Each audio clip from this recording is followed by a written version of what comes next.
Wow, I don't know what's worse, helmet head or bed head. Anyways, I don't know if you can see kind of in that background, but what we're going to talk about today is self-limiting beliefs.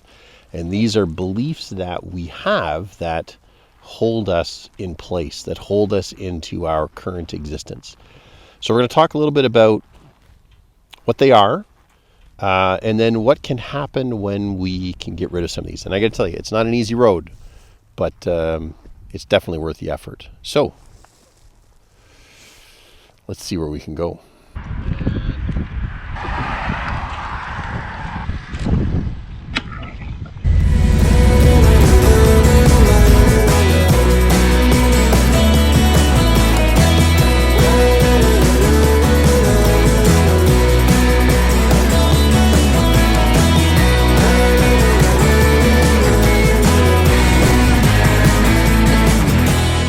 I'm going to start with a bit of a story around my first experience with my own self-limiting beliefs that really held me back from really a lot of my business and my career and the projects that I was going after. And of course, I pulled onto this road behind a nice slow driver. And it was during the first leadership retreat that I was involved in with really this group, core group. We were about 24 people. We're down in North Carolina in the Smoky Mountains, a beautiful place called Bend of Ivy, and really just a place that puts you into nature and helps you just remove all that crap that you're dealing with in your day-to-day, so that you can really focus on yourself and take care of yourself and what you need to do to move forward. So one of the things that I was struggling with, which I didn't necessarily realize, was that I had all of these self-limiting beliefs. Like, I could not take on certain size projects with clients, or I could not work with a certain level in an organization because I just didn't feel like I had that expertise, let's say, that I could help them out with. So during this week, one of the exercises that they had us do, and I'm sure some of you have experienced this before, they take you on a ropes course. Just imagine you're climbing up a telephone pole, and the objective is to stand on the top. Now, I don't mean climbing up a telephone pole and getting to the top and still hugging the telephone pole. I mean actually taking that last couple of steps where you are freestanding on top of a telephone pole. So that's what, and as I'm riding by here, I see a bunch of poles. So you're up there about, 30, 40 feet?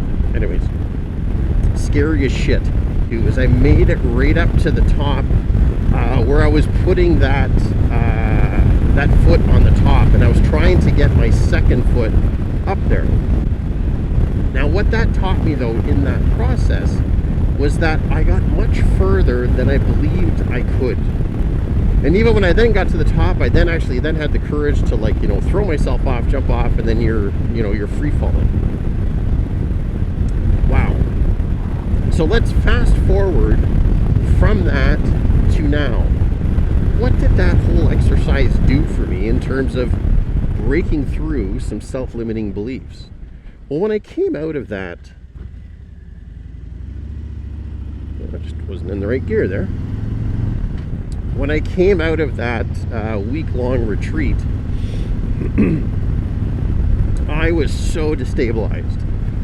Now, one of the things that has to happen with any kind of growth is that you need to be pushed out of your comfort zone in one way or another. And what I'd realized is that I'd been in my comfort zone a little bit too long, and I wasn't getting out of it on my own. Now, what this growth thing did is it just completely ripped apart all of these self-limiting beliefs. Like, I didn't think I could do that, or I didn't think I would be able to make enough money to be able to. I remember actually that I purchased my first Harley Davidson after that retreat, because what it did is it just ripped apart really this foundation of who you thought you were. Like, all these stories that I had been telling myself, probably most of my adult life, that I was only good enough for a certain thing. This whole experience just kind of blew all that out of the water. Now, why was it destabilizing? Because for a few months, I really just didn't know what my identity was, who I was. And I realize now that is the design of the program. The design of the program is to rip apart kind of all these things that make up your story, so then you can then rewrite it. Now, coming out of that, what ended up happening over the next year while I was in that program was that I went after clients that I never thought I would work with. I went after projects that I thought were much too large for me to handle. I had conversations with people that I never thought would happen, and I left a marriage that I never thought I would leave. So all of those things, huge kind of transformational stuff, and it started with these self-limiting beliefs. Like, this is my lot in life, I'm just going to accept it, and I'm going to move forward. So I didn't realize that this, wow, I didn't even, as I was talking, I didn't realize I was going to actually talk about my marriage.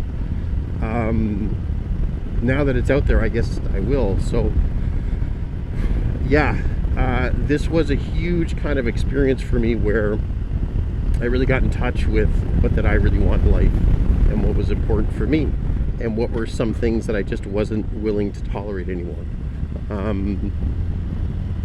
And I gotta be honest, people, there's never a good time to have a separation or a divorce, or to really sort of ask these questions.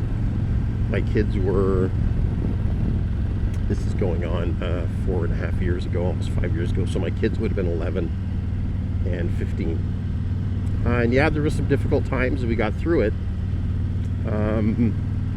One of my biggest learnings from this whole experience, though, was getting a better understanding as to what I need and what makes me happy.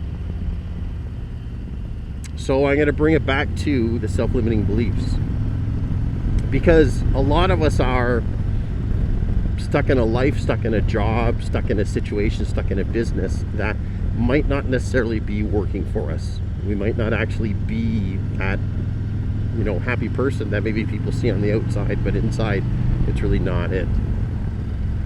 And the core that starts with self-limiting beliefs. I got to be honest though with you, getting rid of your self-limiting beliefs is not an easy process. It's not something like just recognizing it, realizing it, and then saying, okay, I'm going to make a decision, I'm going to change this.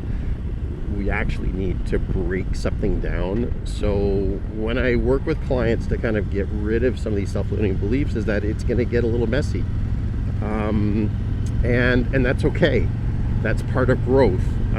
You destabilize things, which then helps you move into something else, because once you're already out of your comfort zone, I don't know what these guys are doing. Once you're already out of that comfort zone and things are messed up and shitty, then that gives you that opportunity to create something new.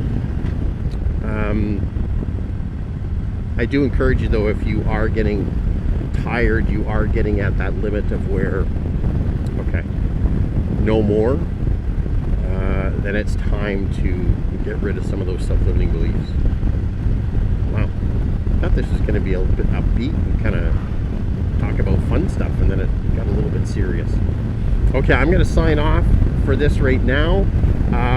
Hope you enjoyed this video. Again, I don't say it often enough. Like and subscribe if you like the content that I'm putting out there.